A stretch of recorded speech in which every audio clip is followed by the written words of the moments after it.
StudyIQ IAS, आपका selection हमारा mission. Hello everyone, welcome to this session on how to prepare for the personality test. First of all, my compliments to all those that have qualified for this personality test. To my mind, UPSC Civil Services Examination is one of the toughest examinations. So you should pat yourself on the back. Amongst lakhs of aspirants who appeared for the preliminary exam and the main exam, you've qualified. This should give you enormous amount of confidence. And let me tell you, confidence is the key to success in personality test, because those that are looking at you would want a confident civil servant. But there are many more attributes that are required. And what I'll try and do today is, in the period that is now available to you till the time you appear before the board, what you should do. And I will try and use my own experience, the experience that I had in appearing before the Civil Service Board. I appeared twice in the Civil Service Examination. First year, I qualified for the police service, and second year, I made it to the IAS. And the difference was the personality test. In the first year, I got around 55% marks. In the second year, I got 80%, probably the highest in the country. What did I do during that 1 year to get such an increase in the marks which I did? And I'll share my experience with you, as also the experience of many aspirants like you that we have guided here at StudyIQ to qualify for the civil exam. And the results have been quite remarkable. Last year, in around 280, 290 aspirants who came to us for a personality test, 163 made it to the civil services, and a large number in the IAS, the foreign service, and the police service. So we've done a lot of research here to understand as to how should you approach a personality test board. And in that context, I will suggest that you look at 3 important questions that you need to answer here. The first and the foremost question here is, what is the board looking for? Because without understanding what the board is looking for, you probably will run in a different direction and you will not succeed. If you understand what the board looks at or is looking for, then probably you will prepare yourself accordingly. But if you're not fully conversant with what board marks, as we discovered in the past 5-6 years that we interacted with aspirants, they have got all sorts of advice on how to prepare for personality test, and many of them moved in the wrong direction. So we'll try and tell you what is the board looking for.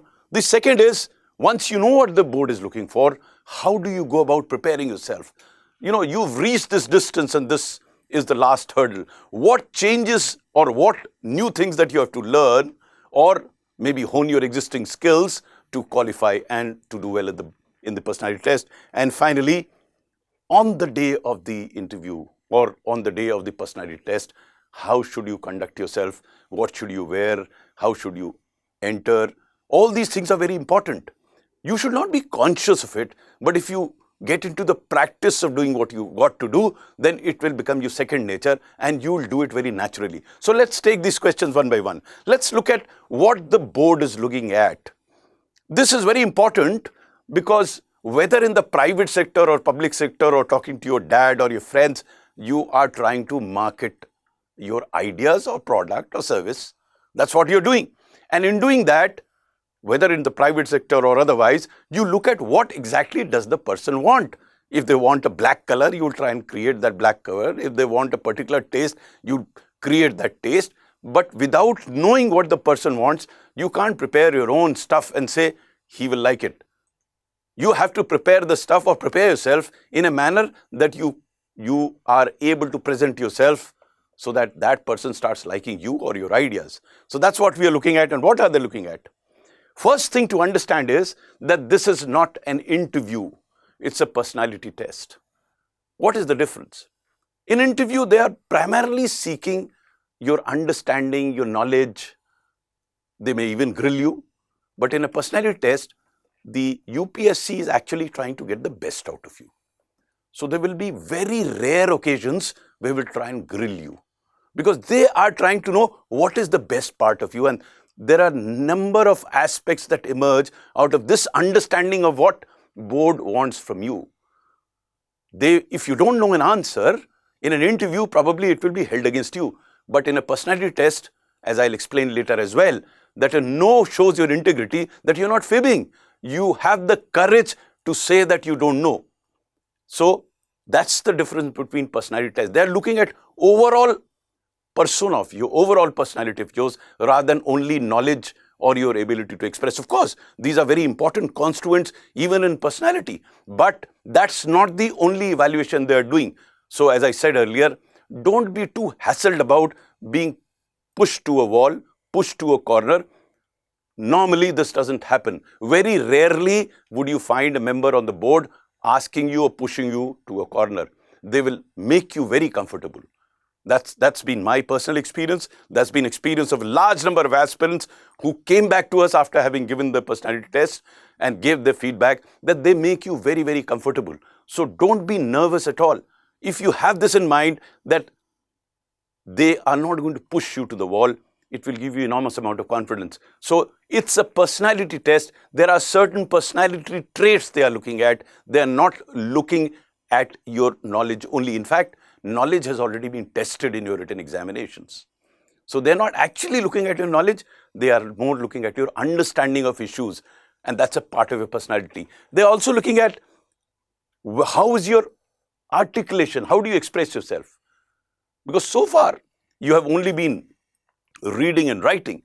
Now you're going to speak and your articulation has to improve, because you may have things sitting here in your mind. You may have written down in the examination, but the board will get to know you on the basis of what you speak and what is your body language. Both are equally important. So articulation becomes very important. I'll come back to you and tell you how do you improve your articulation. The other part is whether what you're presenting is logical.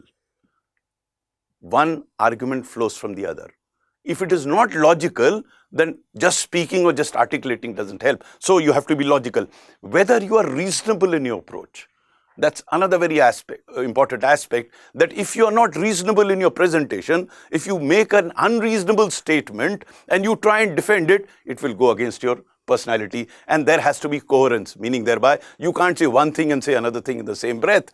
There has to be coherence in your thought process. All these three are related. Your logic, rational expression and coherence, these are related. So whatever you are saying has to be not only logical, not only be rational, it has to be coherent, meaning even the logic has to be coherent, the articulation has to be coherent. So this is very important, and in the subsequent slides, I will try and explain how to develop this. This is very important. However, the most important aspect that the board is looking at, and you must be very careful about it, is your attitude. They are looking at whether you are able to respond in a manner to convey that you are not overawed by the situations. You are not overawed by the problem. You are not becoming a part of the problem. What you are trying to do is to look at solutions. Mind you, they don't want solutions from you, because wherever they present before you, probably there are no solutions. But they are looking at whether you look at it positively, whether you're looking at the positive aspect of the problem that is given so as to find a solution. Because as a civil servant, you will be coming across a lot of situations where you have to come out with a solution. And as I keep saying, it's not a question of merely arriving at a solution, or you may not arrive at a solution, whether you are moving in a positive direction, whether you are only critical, whether you are only looking at the negative aspect, you're not looking at the positive aspect. As a civil servant, you will be in trouble. And that is why the board is very particular about looking at this aspect of personality, that whether you are positive in your dispensation or not. They might give you problems there. They might give a situation to you. They will not, as I keep saying, they may not seek a final solution from you, because there would be tricky situations, but they will look at the approach that you adopt, whether you have analyzed that problem, whether you looked at that problem, and that analysis and examination of that problem is enabling you to move in a positive direction to find a solution. So the most critical part that the board is looking at is your ability to look at issues positively, and that is something that you should work on. Then you have to be aware about recent happenings. Any person who wishes to become a civil servant has to be aware of his surroundings. He should be aware of what is happening in the place where he stays, what is happening around, what is happening in the world, and we will delve into details on how to be aware. What are the areas that you got to be aware? But awareness is something they're looking at. Mind you, they're not looking at expertise at your end. But like any informed citizen of the country, and more so since you plan to become a civil servant, it is expected of you to be fully conversant with what is happening around you. If, for example, if someone asks you what are the implications of the tariff imposed by Donald Trump at this point in time, you can't say, sir, I don't know, because that is something which everyone knows. You may have a different opinion, you may have a particular opinion, that's a different matter, but you can't say that I don't know, because that is something which is expected of you, so on and so forth. Probably we'll take some more examples as we go along. Then the place where you're staying. As we have examined a lot of interviews that have happened in the past, we've got the transcript of personality tests that aspirants like you have given in the past, and we find that a number of questions are indeed asked about the place where you've been, whether you've studied there, whether you lived there, or you spent some time in a particular profession in a particular place. You got to know that. And finally, hobbies. You would have already indicated hobbies in your DAF as you would have submitted.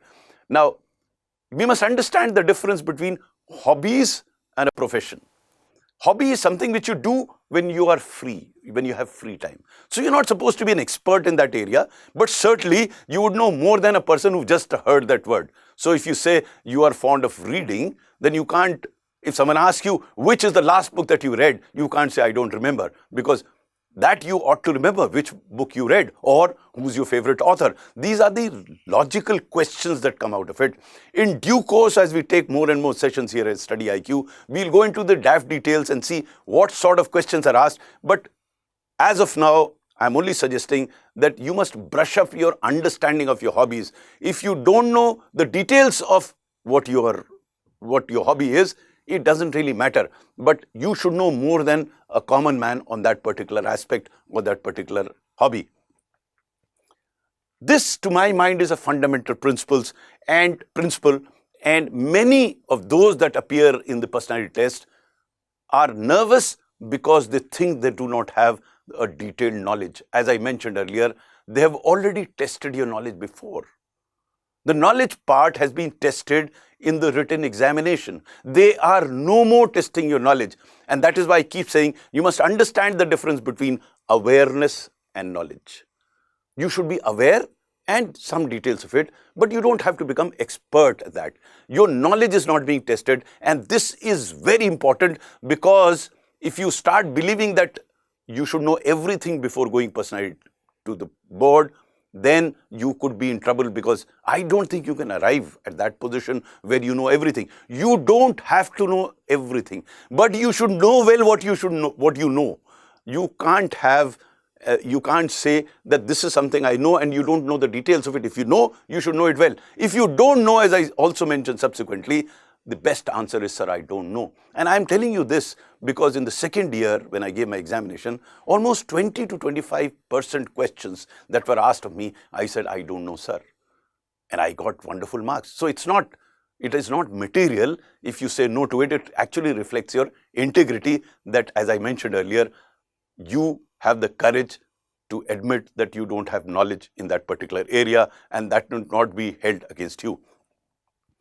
Now, how do you prepare for civil service interview board or personality test? I had initially mentioned to you that one of the important aspects that the board is looking at is your articulation. You know, the problem is that in the past year and a half or maybe 2 years, you've been reading and writing, but you've not been sufficiently speaking. Personality test is all about speaking. You have to speak it out. And hence, it is important for you to improve your verbal communication skills. That is how you speak. And here, there are suggestions that I have to offer for you. As soon as your mains exam get over, or if they already got over, or you got an interview call, without any delay, follow the following protocol, following drill. All of you must be reading some newspaper. Open the editorial page of that newspaper, pick up one of the editorial articles, stand in front of a mirror and read the article aloud, slowly but loudly, pronouncing each word clearly and record what you are reading out. Now, why should you do that? The reason is very simple. As I said, you have been earlier only reading and writing. You've not been speaking. Now the question here is, you should speak as much as you can. I mean, the other ways of having conversations with your friends, with your relatives, with your other colleagues, you can have conversations. That also is very important. But this is a drill that you should do regularly without fail every day. And I can assure you, within a month, you will see an improvement if you do it regularly. Stand in front of a mirror, select an editorial article and read it aloud in front of a mirror, as I said, and record it in your phone. Why record it? Because you will understand where you are missing out, where you are unable to pronounce the word correctly. And through this, you will be able to improve. Regularly record it, and you will see the improvement over a period of time as you do. Because usually what happens is, I don't know whether it happened with you, with me it used to happen that I used to have a particular thought in my mind, but when it came to speaking it out, I didn't get the right word to speak it out. The fluency does not come without practice, so you have to practice it. Friends, when I passed my class 12, I had science as my subjects, and I switched over to humanities. And I could barely speak or write 5 sentences in English or Hindi. This is the drill that I went through. Of course, when I used to read this newspaper in front of a mirror, those days we did not have mobile phones, so I couldn't record it. But my friends who watched me do that used to laugh at me. I don't know what they are doing now. I'm certainly laughing because it helped me so enormously that I continued with the drill for a long time. My suggestion to you is do that without failure. In the beginning, you'll curse me. In the beginning, you will find it very difficult to read because you haven't done it before. But do that. Once you start enjoying reading it loudly, you won't miss it out because you see the improvement yourself. So that's the first part of the drill. Stand in front of a mirror, read the editorial article, one editorial article aloud in front of a mirror and record it. After you've read it, keep the newspaper down and speak it out in your own words. This will be tougher than the first one because first is simple reading. You know what you're reading. But here you may have to recall what you've read. Some of it you may not have understood, but nonetheless speak it out. In the beginning, again, you will fumble. Again, perhaps you will curse me and say, what is this going on? But do it. Speak it out and record it in your phone. There again, recording would help you understand where you are going wrong and it will help you improve. Once you've done these two things regularly, what this will help is, it will improve your articulation, it will improve your presentation, it will improve your diction. More than that, since all these articles are written by people of repute, men of letters, you will understand how an idea has to be built, how an idea has to be presented. They are all very logically written articles. They are very analytical in nature. So all the attributes that the board is looking at, your analytical skills, your logical presentation, all that will come to the fore if you do it regularly. Doing it regularly for a month will make you think logically, will make you speak logically, and your articulation will improve. But I am repeating this. If you don't do it regularly, it won't help. So this is the first part of improving your articulation. The second part is that you should constitute into WhatsApp group. In my time, we did not have WhatsApp group. Fortunately, when I qualified for the police service and then appeared for the IS, we had a large number of people who had qualified for the personality test. So we constituted these groups at the police academy, but these groups are very, very useful. What these groups do is that every day this group of 4 or 5 people or 6 people, they discuss a particular current topic. There is a principal speaker who leads the discussion, speaks for 10 minutes, and then each person apart from him comments on that. Now you can say that, sir, no one is going to answer a question for 10 minutes. That is not the issue here. If you can speak logically for 10 minutes, obviously you can speak for a minute or 2 minutes when a question is asked of you. It's a question of bringing about that fluency in your speech, your ability to express without any hindrance the ideas that come to your mind, and those ideas structured so logically that whatever you speak appears very logical. This is something which comes over a period of time. It won't happen overnight, but if you read the newspapers as suggested by me and then speak it out in the WhatsApp group discussions, you will see the improvement yourself. Of course, these two are very important drills for you to improve your articulation and logical presentation. Apart from them, obviously, you should try and speak to whoever you can speak to as much as you can. But mind you, speak in the language that you're going to give your interview. Let me clarify to you, in my time, we had to give our interview in English. But now you can give it in the language that you want. You would have given that language. Whatever that language. अगर आपको हिंदी में अपना ये साक्षात्कार देना है, तो आप ये प्रयास कीजिए कि समस्त आप चर्चा जिससे भी कर रहे हैं, वो हिंदी में करें, जिससे आपको स्वाभाविक रूप से अपनी जो मस्तिष्क में आपके विचार आ रहे हैं, उनको स्वाभाविक रूप से आप प्रस्तुत कर सकें. ये बहुत महत्वपूर्ण है. It is important for you to start thinking, eating, drinking, everything in the language that you are going to appear before the interview board. All languages are very good, but it's a question of getting into the habit. This should become a second nature, your ability to express your thoughts. So this is what I was mentioning here. I have mentioned the Hindu as the newspaper. You can pick up any newspaper. This is just by way of an example that I gave. Any newspaper is good enough. All newspapers, editorial articles are written by people of repute, so it would help you. Then I also mentioned about group discussions. This is critical because in group discussions, you will know how to express yourself. This will become a habit to you. So an issue comes before you, you are able to articulate it if you have discussed in the group. Then of course, mock interviews can be of enormous help. My suggestion about mock interviews is that get a mock interview going right in the beginning, because through a mock interview, you will be able to assess yourself. That assessment is important as to what are your strengths, what are your weaknesses, and you work on those weaknesses. As you move towards closer to your date of personality test, my suggestion is don't go in for too many mock interviews, because if they tell you something at that point in time, it will be difficult for you to change, and knowing your shortcomings, you will become nervous about it. That's my suggestion. There are other people who say other things that have 12 mock interviews one day before the interview board.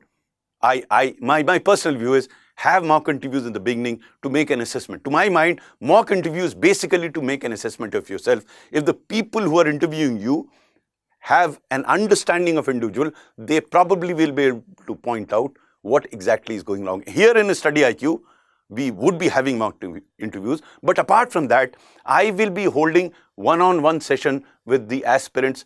The attempt would be to understand that aspirant and then try and guide him as to how should he improve his presentation before the board.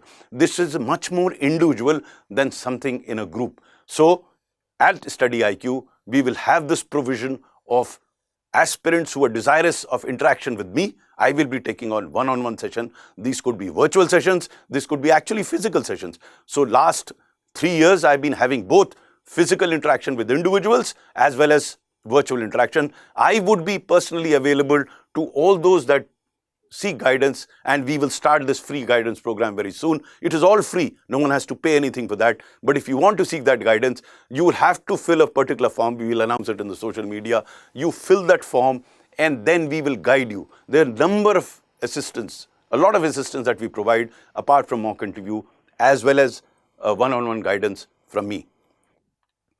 Now, these are some other aspects for preparing for civil service.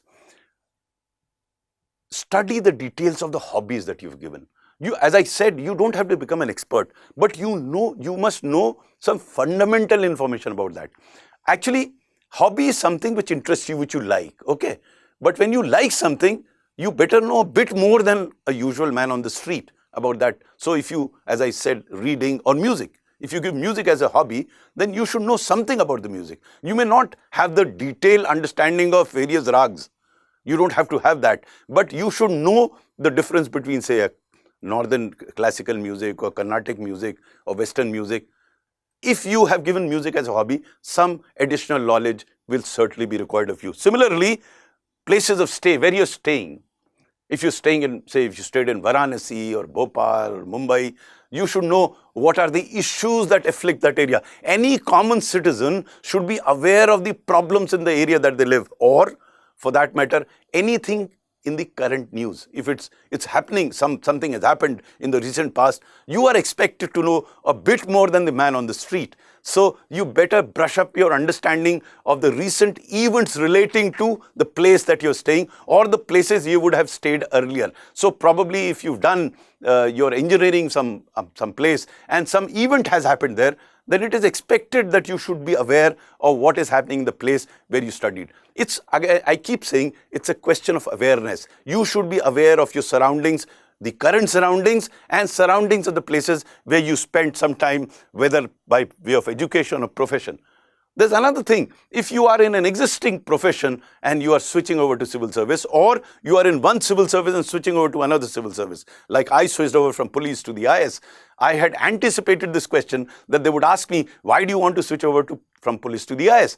You should better be prepared for that. Similarly, if you are in a private sector and you now want to join civil service, they may ask you questions on that. You better be prepared for that. So whatever DAF becomes a very critical part of your questions that could be asked of you. As I said earlier, we in StudyIQ will be taking a special or a couple of sessions on DAF related questions, but you should look at DAF very closely, see what are things that you mentioned there. There would be many questions emanating out of it for the simple reason. The reason is very simple. What do the board know about you? They know about you through the DAF. The detailed application form that you filled is the only document available to them, apart from you sitting in front of them, that they know of you, and it is on the basis of that. So one is what you've written in DAF, the other is the general awareness part, what is happening around you. These would be covered here. So, and for the optional, my suggestion here is, usually, I've hardly come across anybody being asked about questions on the optional they have opted. However, if there are current happenings relating to the subject that you've taken, so if you are you've taken political science and international relations, then you better brush up the current international relation issues so that they could ask you questions on that. Or if you studied history, then there are some issues coming up relating to history now in India. You better be aware of that. So you should be aware of the current relevance of the optional subject that you've opted. It is extremely critical for you to know that, because if you studied that subject for a particular purpose, then it is expected of you that you should know the current relevance or current happenings in that particular subject. Then newspapers. This I have always felt that should be a habit in any case. You would have be over with your mains exam when you listen to me. It does not mean that you stopped reading newspaper. Newspaper should be habit even otherwise, because of the inquisitive nature that human being has. You should be inquisitive about what's happening. So newspapers are critical. I have always said 3 pages in newspapers are very important for anybody, not merely for personality test, even otherwise. One is the editorial page. Read the entire editorial page, because it brings the gist of what's going on apart from analyzing what's going on. So that's the most important page of any newspaper that you read. So read this thoroughly, and if possible, discuss what is written in the newspaper with somebody. The second page in newspaper is about economy. Apart from the market related news items, I think you should read the rest of it. And third is the page on international events. So to me, these 3 pages are important. And of course, some events that are taking place in the sports arena, because there could be some sportsman sitting there, or a person interested in sport could be asking questions of you. Newspapers should be the primary input for you, because newspaper will not only discuss the news, they will discuss certain other issues that are important. That should be your primary concern till the time you have your personality test. Now, having prepared yourself the way I have suggested, what do you do on the day of the board? First, you should be confident about yourself. How do you be confident? As I said in the beginning, you should give yourself a pat on the back, because you have been selected amongst around 2,000 persons who are going to appear before the personality test out of lakhs of people who appeared. So you've done well. And that pat on your back will give you a lot of confidence. Number 2, you must also realize that everyone is as tentative as you are in a competition. You're not alone. Everyone who's entering the personality test or interview board, appearing before them, would be a bit nervous, and it's very natural to be a bit nervous. Don't worry about it. It's very, very natural. The confidence should come to you from your past successes, that you have done well in your mains exam.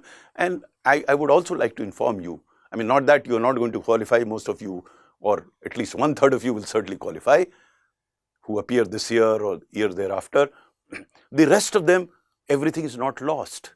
A lot of public sector undertakings are picking up people who've qualified in the mains exam could not qualify ultimately. They are being picked up by public sector undertakings. And I'm told that UPSC has taken decision to make the names of those that don't qualify ultimately available even to the private sector. So there are huge opportunities available to you. You already crossed that level where the chances of you getting employed are very high, even if you don't qualify for the civil service. So don't worry about it. The worry part is going to make you nervous. So you don't have anything to worry. You've done well, qualified over the mains, there you are. So how do you dress when you go in? It's very important. Dress in a manner that you feel comfortable. You know, let me give you a personal example. When I was appearing, I think in 1980 for first time in my personality test, my dad, he belonged to the traditional people. He pushed me to wearing a suit and had never worn a suit ever before. I felt very uncomfortable. Not that it impacted, no one asked me a question on wearing a suit or anything, but I did feel physically uncomfortable. Next year when I qualified, I said, I'm going to go very comfortably inside. I didn't wear a suit. I was just wearing a, off-white shirt and a pant, and I went inside. I felt comfortable and probably did well. I don't know whether it impacted the outcome of my personality test, but the point that I'm trying to make here is you should wear something which you are comfortable in. Things like don't wear a new pair of shoes because they may creak and you may feel uncomfortable. Don't wear a cloth or don't wear clothes which are absolutely new, just bought from the market. You would have worn a few times. All these are minor issues, but any discomfort somewhere will impact your presentation before the board. So wear something comfortable. And to the ladies, I would suggest, it's not a fashion show. Wear whatever you feel comfortable in, a very decent one. For males also, if you sport a beard, then it should be trimmed. It should not be a flowing beard.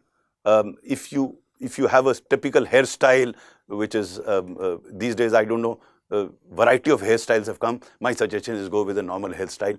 And if you do want to go with I don't know, those spiked hair or whatever, you should be prepared for some questions. So it's for you to take a call on what you want to wear, but be comfortable with whatever you go in. So that's important. That's the first point I mentioned here, that it's not a fashion show. So don't try and, your clothes that you wear are not going to give you marks. So don't worry about what you wear. Be comfortable. If it's hot and humid at that point in time, then there's no point in wearing a jacket. But if you are okay with jacket, you can go. Probably it will be air conditioned inside.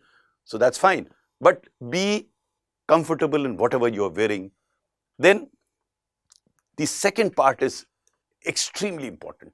It's a part of communication skills. Communication skills is not merely speaking out what you know. It's not one-way communication. Listening is a very important part of communication. You have to not only listen attentively to what is being asked of you, but you have to appear to be listening. If you don't convey this impression that you are listening, not listening intently, it will be treated as a negative point for you. So very carefully listen to them and don't interrupt a person when he's speaking. The formula is very simple. If the board member interrupts you when you're speaking, you should stop immediately. But if the board member is speaking, then you will not interrupt him. Sometimes in the excitement of knowing an answer, you interrupt and start answering the question even before that answer is completed. That will be a negative point for you. Don't ever interrupt a board member. It is suggested that give a pause of a couple of seconds after the board member has completed his question, so that if he wants to add anything, he can. And those 2 seconds will also give you time to think. It's very important. If you're jumping onto an answer, you've not given it a thought as you should. Those 2-3 seconds after he's completing a sentence, there's no harm in pausing, reflecting on what he said, and then responding to the question. It will give an impression to people there that you are not responding to them without a thought. So a pause of 2 seconds or 3 seconds of pause after the questions are completed is well worth it. Try and do that. Of course, you are not there to win an argument. Again, very important. Your job is not to, you can disagree with the board, but very politely, but you don't have to win an argument and say that what I'm saying is correct. It's extremely important because here again, the board or you are not settling an argument. You are presenting your point of view. The board member may have a point of view. They'll ask you a question. So I'll give you an example from my own test in the second year, these board members, they have to sit through the day. They get very tired. One of the reasons why I have not gone to UPSC as member, they've invited me here and state, I didn't go because I don't have the courage to sit through the day and keep taking interviews. I can't. But there are guys who are sitting there and many of them are thoroughly bored. My interview, the second year, was the last one during the day. So everyone looked very tired and bored. One of the members was actually reading a book as others were asking me questions. Okay. So when his turn came, he read out a sentence from a book and asked me, Mr. Saru, what do you make out of the sentence?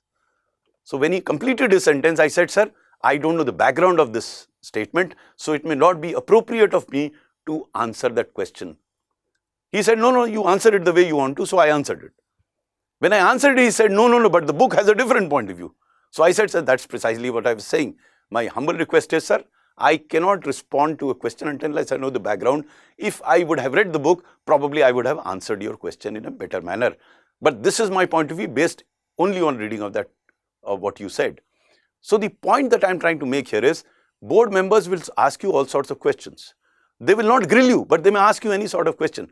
You should be prepared to answer that question, and hence a pause of 2, 3, 4 seconds, 5 seconds help you reflect on what you're saying, and also conveys an impression to the board members that you are not impulsive in your response. You think before you speak, so it is well worth it.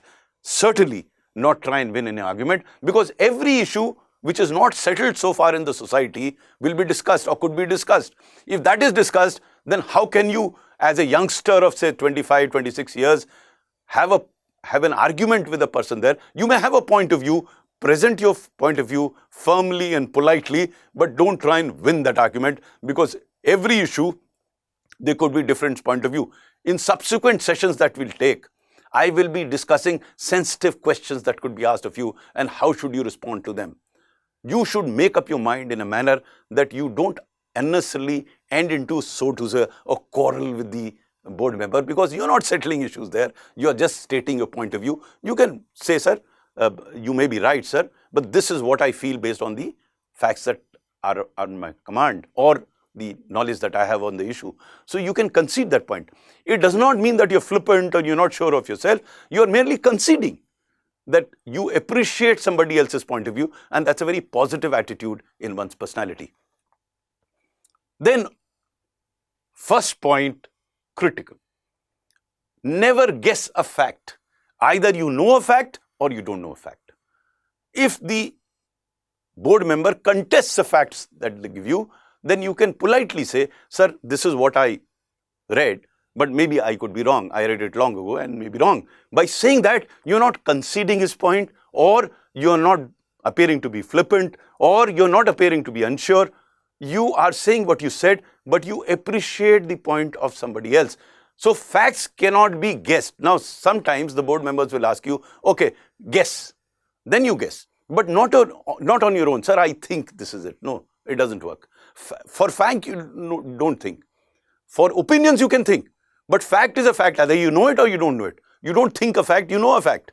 So this difference has to be understood, that when a fact is asked of you, usually they will not be asking factual questions.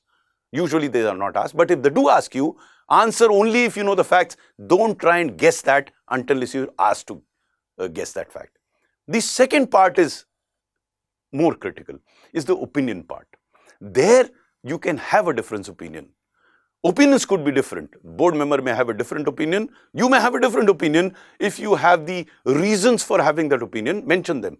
This opinion also on occasions will have to be based on facts. And you can mention those facts. Again, those facts could be contested by the board member.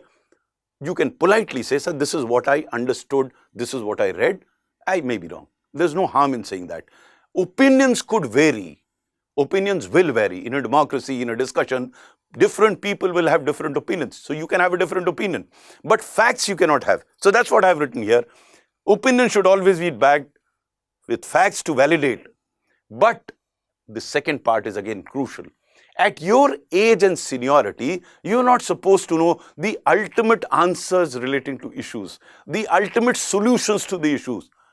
You can only suggest or present your point of view on the basis of certain facts you have. Now, many people have asked me, sir, you keep telling us to use these phrases like based on limited information that I have, in my opinion, probably, in all likelihood. If you use these phrases, won't we appear to be unsure? No, you won't appear to be unsure. You are being only humble in saying that your opinion, your current opinion, is based on the facts at command. If new facts come to light, you are open to changing your opinion. So you are not, you're not saying that what you're saying is wrong. What you're saying is that based on the facts at your command at this point in time, you have a particular point of view, but you have an open mind. If new facts come to light, you are prepared to rethink. So you are not appearing as a person like a pighead that what you're saying is right, because you can't determine what is the ultimate truth. Ultimate truth is not known as yet. So you are making your comment or presenting your opinion based on your knowledge at this point in time. If the knowledge frame changes, if more knowledge comes to, if more facts come to your, you come to know of more facts, then obviously you'll have to rethink. You should know that you should rethink. Because again, as a civil servant, you will not be able to present the final answer to every question that comes to you. Your initial answers will depend on the knowledge that you have at that point in time. And so you should be open to suggestions from others. That is something which you need to convey in the personality test. This is the third point that I've said. There are no final solutions answers. So for example, if they ask you about the Jammu and Kashmir problem, I mean, we have been trying to find the final solution for Jammu and Kashmir problem. There's no final solution. We are moving in a particular direction, and you can mention that this is what has happened, this more can happen. So that's a point of view based on the facts at your command.